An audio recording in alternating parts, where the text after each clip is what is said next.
all of this focus on where the disruption is happening is overlooking where the actual maturity of AI in the rev cycle actually is. From Advisory Board, we're bringing you a radio advisory, your weekly download on how to untangle healthcare's most pressing challenges. My name is Rae Woods. You can call me Rae. There's a new buzzword, or it's really more of a phrase, that's hitting healthcare. I am talking about the increasingly prevailing narrative that there is an AI arms race that's actively unfolding. Based on that rhetoric alone, you'd be forgiven if you assume that health plans everywhere have AI agents that are managing their prior authorizations and reviewing claims, and that those AI agents are deep in a battle of the bots with health systems who are also using AI, in their case, to maximize their approval rates and overturn every denial. But let me do a quick reality check. This battle of the bots assumes a level of AI maturity that the majority of healthcare businesses just don't have yet. And that assumption can result in healthcare leaders making hasty investments in an effort to catch up to their competitors, resulting in unreliable ROI and a distinct lack of revenue cycle optimization. So to help us understand where AI can actually drive the most value in revenue cycle, I've invited two advisory board experts, Isis Monteiro and Elysia Culver. Isis, Elysia, welcome back to Radio Advisory. Thank you. Thanks, Rae. We are talking about a pretty big topic that I'm feeling is in the zeitgeist, at least among healthcare leaders. And it's this narrative about the AI arms race that's happening in revenue cycle. I see this at conferences, in conversations with healthcare leaders. I see it in headlines. How often is this AI arms race coming up on your calls with CFOs and with rev cycle leaders? This is probably coming up in every single conversation that we're having right now with leaders. We've had, I'd say, 20 or so calls with rev cycle leaders and CFOs. And a lot of the time, the conversation actually comes up unprompted. Oh, wow. And I think it's because these leaders believe that payer pressure is the number one threat to their margins right now. It's good to know that it's not just me, that this is coming up everywhere. And you already named why that's happening. If you're a provider, you're probably feeling like, wow, plans are rapidly investing in AI. Providers then feel their own pressure to invest in their own AI capabilities to match what their competitor is doing. That then makes plans feel like they need to invest more and more and on and on and on into perpetuity. My question is that a bad thing? Is this so-called race something that's driving healthcare organizations towards something better, more innovation, better clinical and financial outcomes? I think you could see it being that way, but I think the long story short is that it's a no. And I think it's because this competition is built on the assumptions of what others are doing. And if you're making investment decisions on what you think others are doing, not what they're actually doing, that's not going to lead towards better clinical and financial outcomes. Providers think other providers are ahead in their use of AI. Payers think providers are ahead. But what we have found in our calls is that nobody is actually ahead. Oh, really? There is a ton more nuance to this conversation than people think. And we are seeing actual AI investment in the revenue cycle, but it's not at the scale that the media is portraying. So less arms race, more fear of missing out? Yeah, and I think there's a couple other things too. I think the bigger one is that there is this conflation of automation and AI, which makes activity feel more transformative than it actually is. I actually find that that's happening in 2026 more than it was happening in 2023, right? We were initially spending a lot of time on AI kind of defining what it meant. And I find myself 3 years post generative AI kind of coming back to let's do some definitions here. Yeah, and then I think secondarily that there's a lot of buzz around the new generative capabilities of AI. I think there's a lot of focus right now on this influence of ambient listening on revenue cycle, and this potential disruption is actually being mistaken for maturity. So really, I think nobody is winning here. I think it's something like $200 billion per year, and that's a conservative estimate that's wasted in the back and forth between payers and providers. So just Mm, administrative costs related to financial transactions. That has nothing to do with actual care delivery. Like in theory, if payers and providers adopt these tools that reduce these unnecessary costs and spending, those savings could theoretically get passed on to patients maybe eventually. But I think it's more likely, at least in the short term, that those savings are probably going to get reinvested into more technology to amp up this arms race or be used to improve the bottom line. The point being here, at minimum, it's safe to say that patients are caught in the middle and they're not immediately benefiting from this. I think the more clear winner, if we want to assign that label to someone, are probably the vendors that are selling to yeah. both sides and capitalizing on the urgency that both parties are feeling. Which is one of the reasons why in our first episode of 2026, when we talk about what are the core things that executives and CEOs in particular need to know about healthcare, we actually describe the power of vendors as being something that every senior executive needs to watch. I actually don't know if I even see them being a winner or loser even in this situation because it's been the status quo for years that they've been selling to both sides. But I think Mm, really the question is how are they going to be the ones setting the pace and change of adoption, especially if a lot of leaders are wanting to kind of wait for their core platforms to introduce new solutions to them.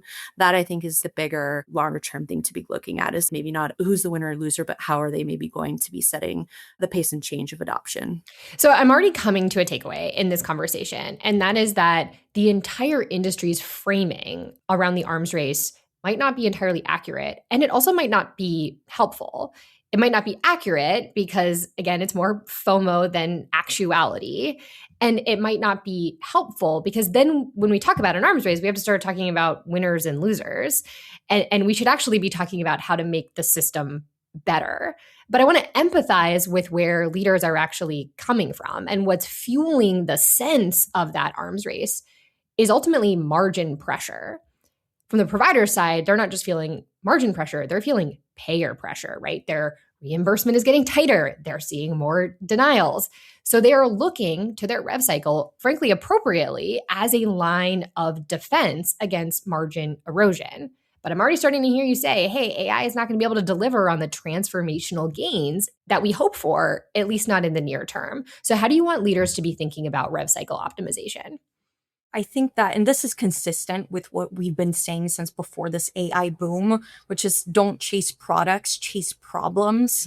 Take the Hmm. time to identify the source of your revenue leaks and plug solutions into those rather than going after the flashiest technology because you think that's what your peers are already doing. Also, this conversation is around revenue cycle management, but to your point, Ray, revenue cycle optimization is not the only thing that providers should be paying attention to right now.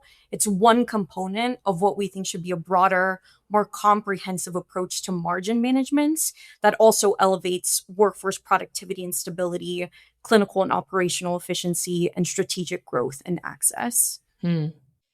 It seems like the best thing that we can do is to take your research and actually challenge some assumptions that are underlying health systems AI and rev cycle strategies. I am also cognizant, we talked about AI being a buzzword, that rev cycle is kind of a buzzword. What do we mean when we talk about rev cycle? What are the functions? What are we actually talking about? So we're talking about the entirety of the rev cycle, which includes front end, mid cycle, and back end. Front end is what we think about and often sits within patient access. Hmm. That's scheduling and pre registration, and then registration and check in. Mid cycle is charge capture, utilization review, and coding and clinical documentation integrity. And then back end is claim submission, payment and remittance processing, denials management, and patient collection. Those are the interactions with the payers. And where can AI meaningfully fit into those phases? And where are we maybe seeing more AI certainty versus more of that AI hype that we were talking about? Yeah. So I want to actually reiterate that there's a lot of nuance to this conversation, and answering that question is actually a little bit more complicated than it appears on the surface level. As are all things Yeah. in healthcare. So reiterating the point again that there's a lot of conflation right now between AI and automation, and people are mistaking disruption for maturity. Can we actually pause on that? Why is it important to name the difference between AI and automation? We're not just being nitpicky about language here, right? Yeah, no, this is an important question. And I think the biggest difference is because we are seeing new capabilities with AI that we haven't seen with automation alone in the past. When you think Hmm. about these generative AI models, these large language models, there's theoretical possibilities with this technology that are creating opportunities in the revenue cycle that we haven't seen in the past. That's the main reason why that differentiation matters. And you said we're also conflating disruption and maturity. We are. So, because of those two reasons, I think it's actually more beneficial to look at not AI necessarily across the different parts of the rev cycle, but where is AI being most used today? Where is it emerging or unevenly Hmm. adopted? And where is it limited and why? Now, we do have a field guide coming out that will map things to the actual rev cycle, but for this conversation, I think it's helpful to look at it that way. So let's talk practically then. Where is AI not being used today? Where is it just still limited and we're really talking about FOMO? I think this is really on things that are typically patient facing or complex. So, if you think about the patient facing financial conversations, Hmm. utilization, management, review, final payment decisions, things like that, those are where we're not seeing AI being used. Now, in terms of the mature AI use cases, the focus in this category is how are these tools being used to do things like summarizing, prioritizing, helping staff work top of license. And I think we've Hmm. historically seen the more mature use cases in things like prior authorization, AI assisted denial management, things like that. Now, that's not to say AI is being used perfectly here, but it is where we've seen those mature use cases. And I'll say that is where a lot of the conversations, at least I'm having, again, at the conferences, out in the market, they are perhaps talking about some of those mature use cases. Yes, yeah. And now for the emerging use cases category, this is the category I would say you see a lot of that theoretical upside, but it's not where things are working at scale. It's also the area where, again, we're seeing the most hype. So I think solutions that fall into this category are things like claims submission, risk prediction, and coding and charge capture. And it's here where we're also seeing that hype around things like documentation and coding and CDI. Again, to the point because we have these new generative capabilities made available by large language models. Also, with these kind of new capabilities that AI is bringing, I think we're hearing that it's becoming more economically viable to pursue new pools of denials that weren't previously valuable to pursue prior. So that's kind of Hmm. something of interest in this area as well. Mature area, but let's go further, go deeper. Yeah, and despite the theoretical upside that we see in this category, this is where another big assumption comes into play, and that's that an AI investment in these areas is the most effective way to defend revenue. Here are a couple of examples that we've heard across some of the research interviews that we've been doing about how organizations are currently deploying AI and other capabilities in order to smooth out the rev cycle. So, in the front end, we've heard of organizations combining technology investments with front desk staff education and also creating bonus incentive structures to increase point of service collections. In mid cycle, we're talking about folks using AI to minimize response times for additional documentation requests from payers, seeing results as much as minimizing backlogs from 2.5 weeks to same day turnarounds to improve cash on hand. And in the back end, to Elysia's point, one of the more advanced use cases that we've heard is using AI to pull from medical literature, clinical documentation, and payer policy to draft these really persuasive denials appeals letters that have a higher likelihood of getting overturned.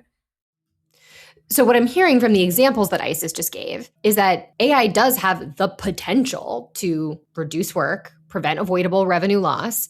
That's promising. That's exactly what health systems are looking for. They're looking to find opportunities to have an outsized impact on protecting their margin. But at the same time, we're saying that there's a lot of variation in how mature these examples actually are. What's your take? Yeah, the assumption is that AI will improve documentation and coding, and that will lead to revenue growth. And what we're saying is that we shouldn't look at it as revenue growth. One, we should look at it as cost avoidance. And two, that take, I think, is overly optimistic because few organizations have actually achieved substantial revenue lift. So there are examples of supporting the rev cycle, Mm-hmm. but it's not actually translating into meaningful revenue growth. Yeah, and I think that's because ROI is really hard to prove. Part of it, I think the reason that's the case is we're really early in all of this. Yeah, I was going to say it's not doing this yet. Maybe should have been at the end of my sentence there. Yeah, it's not doing this yet. But, like, part of it is that the conversation is really early. And then another big part of it is that the benefits that people are wanting to track, so avoidable denials, reduced work, etc., are meaningful, but they're difficult to kind of isolate and quantify. And then also, the even bigger thing is that ambient listening is actually still being positioned as upstream clinical infrastructure rather than kind of a revenue cycle owned capability. So the Mm-hmm. goalposts for what you're tracking for ROI have shifted. Where before you're looking at, are you saving time in the clinical visit by having this thing write notes for you? Now we're like, oh, is this going to help revenue cycle and better code and lead to benefits there? So again, the conversation is shifting. And I think long story short, or I guess long story long, all of this focus on where the disruption is happening is overlooking where the actual maturity of AI in the rev cycle actually is. We'll be right back with more radio advisory after this short break.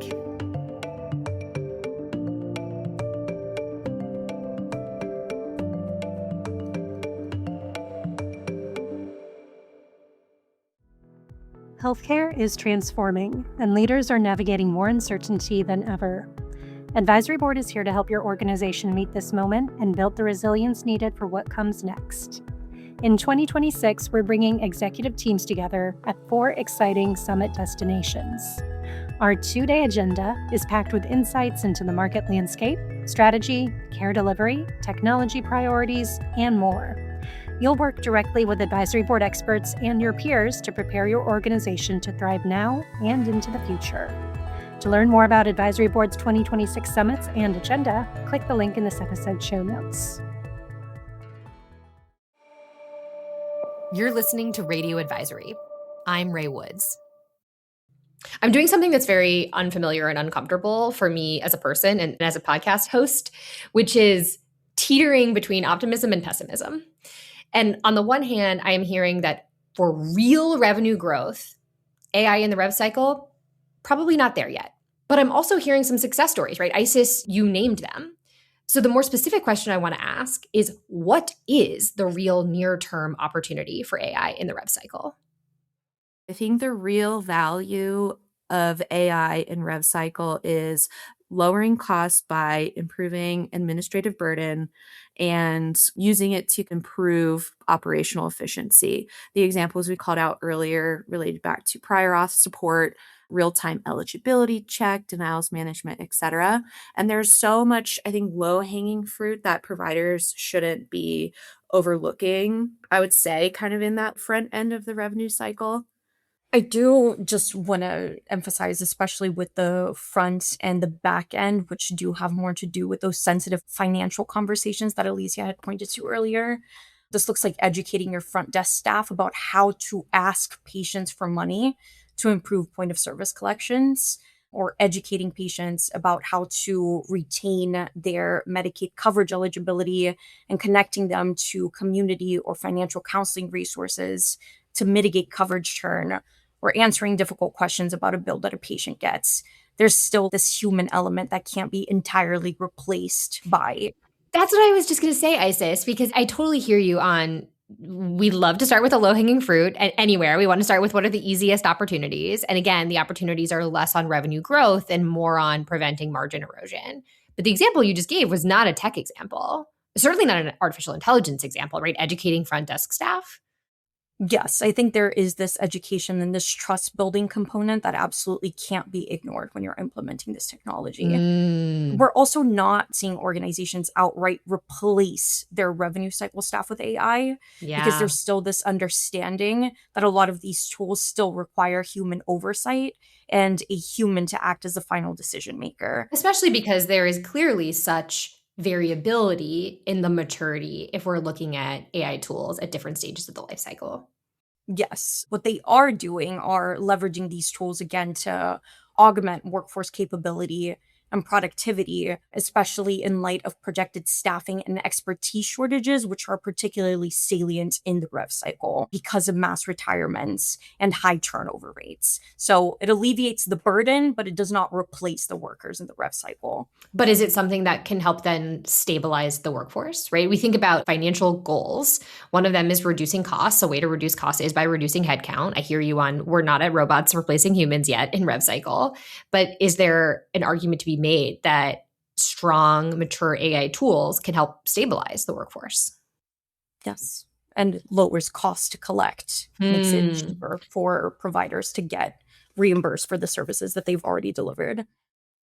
Yeah, I feel like this is something that has come up in honestly all of our AI conversation is this idea that AI is going to take over jobs. But even in revenue cycle in particular, it's the same story that you hear everywhere else where they're operating with less staff. And the whole point is not to replace staff because they don't have staff. The whole point is how do you help them work better and do their job more efficiently with the staff that you have? It kind of connects us back to when we were talking about FOMO, right? There's a lot of hype around where we can use tech and AI to fundamentally replace human roles. There's whole conversations about where that is appropriate, where it isn't. And what I'm hearing from you here is this is perhaps another example of hype. Yeah. I appreciate that we are having a real talk conversation around the state and the maturity of AI in the rev cycle today and the opportunities that could come next. We said at the start of this conversation that we wanted to understand the assumptions that are underlying all the hype that's out there. What are those assumptions? I personally think it boils down into two large assumptions that providers are making in this space. And the first one being that payers are the biggest threat to their margins. And this is probably a little bit true, especially as it relates to rev cycle. But again, we talked about how revenue cycle is just one piece of the larger cost management structure that leaders should be looking at. Yeah, I think the second big assumption is AI and automation are not the same thing, and that distinction does matter because it drives a lot of mistimed investments. So then what should leaders, our listeners, do differently to drive real revenue cycle optimization that is meaningful and realistic today? Yeah, I would actually take it up a level from just thinking about revenue cycle optimization to thinking about margin management as a part of a broader comprehensive framework that, again, takes into account clinical operational efficiency, other cost-cutting measures, and workforce productivity and stabilization. Then the second thing that I'll reiterate is just chasing problems and not products. Take stock of all of the issues that are leading to revenue leaks and map solutions onto those problems. ISIS just named two things leaders should stop doing, but I'm going to actually add one more to that. And I think it's to stop chasing AI because you feel behind or because vendors frame it as transformational, just because that's not a good reason to invest. Essential word being you feel behind, which as we've named over the course of this conversation might be more feeling than actuality. Yes.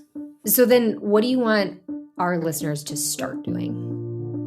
Refocus your attention not on revenue lift, but on margin protection, scaling the products that work, and financial resilience. Well, Isis, Elysia, appreciate the real talk as always. Thanks for coming on Radio Advisory. Thanks so much for having us. Thanks, Rae. Here's the bottom line. I don't want you to get caught up in the hype around the AI arms race, especially since, as we've learned, progress here is at best uneven, maybe even a little bit slow. So what I want you to do is to make smarter decisions. That might mean optimizing your revenue cycle. It might mean focusing on margin protection more broadly. But the stakes are too high to make misplaced investments. And remember, as always, we're here to help. Next week on Radio Advisory. Turnover is down and vacancies are improving, and that's really meaningful progress. But what we see on the ground is that better staffing on paper doesn't always translate to an easier day-to-day. New episodes drop every Tuesday. If you like Radio Advisory, please share it with your networks. Subscribe wherever you get your podcasts and leave a rating and a review. Radio Advisory is a production of Advisory Board. This episode was produced by me, Rae Woods, as well as Abby Burns, Chloe Baxt, and Atticus Rosh. The episode was edited by Katie Anderson, with technical support provided by Dan Tyag, Chris Phelps, and Joe Schrum. Additional support was provided by Leanne Elston and Aaron Collins. We'll see you next week.